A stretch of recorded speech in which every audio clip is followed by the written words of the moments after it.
అరవింద్ గారు అరవింద్ గారు అరవింద్ గారు అంటే వెల్ ప్లాన్డ్. ఒక మాట మాట్లాడినా దాని వెనకాల ఎంతో చాలా ఆచితూచి మాట్లాడతారు. ఒక ఒక పని చేసిన అసలు ఏ విషయంలోనైనా సరే మీరు అసలు ఎక్కడ ఒక తడబాటు అన్నది ఉండదు.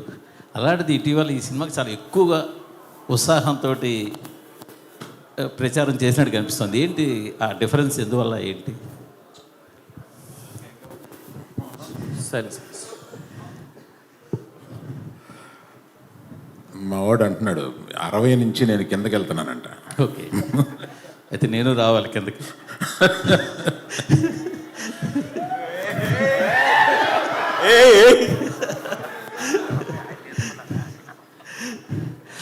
కాదు సార్, అంటే మీకు అర్థమైందా మిమ్మల్ని వేసుకున్నారు?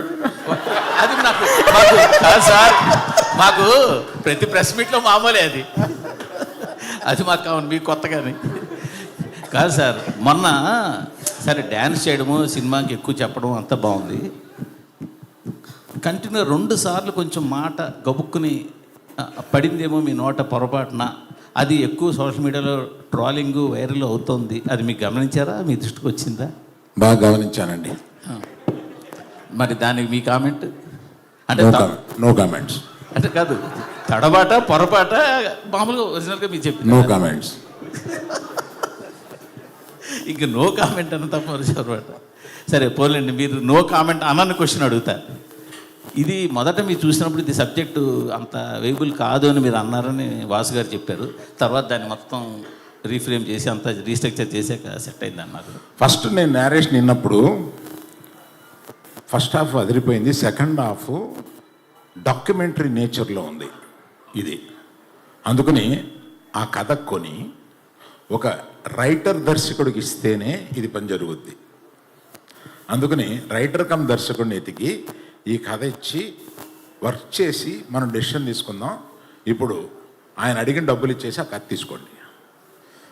ఇది కాకుండా ఏ జైలుకి 22 మంది వెళ్ళారో వాళ్ళందరి దగ్గరికి వెళ్ళి చేరి అది మేము సినిమాగా తీసుకోవడానికి రైట్స్ తీసుకోండి, ఇతను కథ రాసేస్తే ఈ కథ కొనుక్కుంటే మనకి పని అవ్వదు.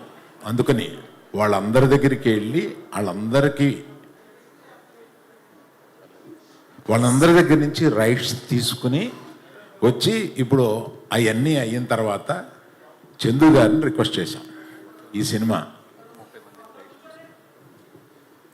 టోటల్గా వెళ్ళిన 22 మంది కాకుండా టోటల్గా 30 మంది దగ్గర నుంచి ఈ రైట్స్ తీసుకోవాల్సి వచ్చిందండి.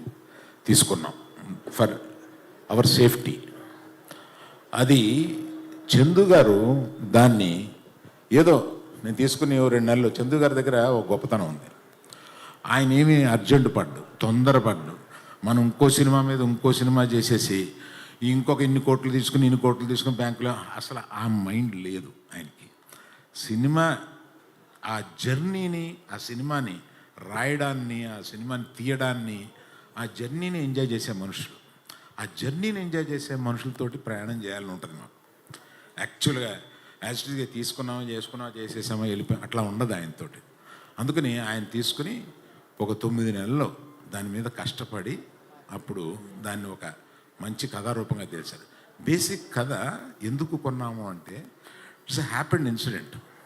దాన్ని తీసుకుని దాన్ని రూపకల్పన చేస్తే బాగుంటుంది అని అనిపించి తీసుకున్నామండి.